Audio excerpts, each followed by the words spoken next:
Servus benannt, ich bin Mr. Wicked und das ist meine Band Rhythm Disaster. Wir kommen aus Rosenheim und wir machen bayerischen Mundart-Reggae und haben vor kurzem unser bayerisches Mundart-Reggae-Album Zurück zu den Wurzeln aufgenommen. Rosenheim, wenn's ihr da seid, dann seid ihr mal laut!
Ich sag, egal was für Hautfarbe das wir haben, egal was für Sprache wir sprechen, halt wir zusammen, weil wir Brüder und Schwestern sind. Ich sag, halt wir zusammen, weil wir Brüder und Schwestern sind.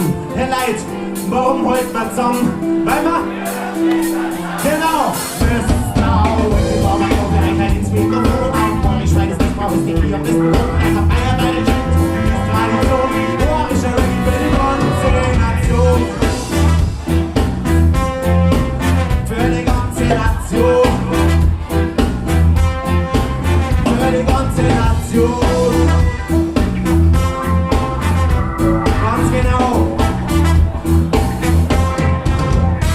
Schaut auf unsere Konzerte vorbei, wir freuen uns dabei.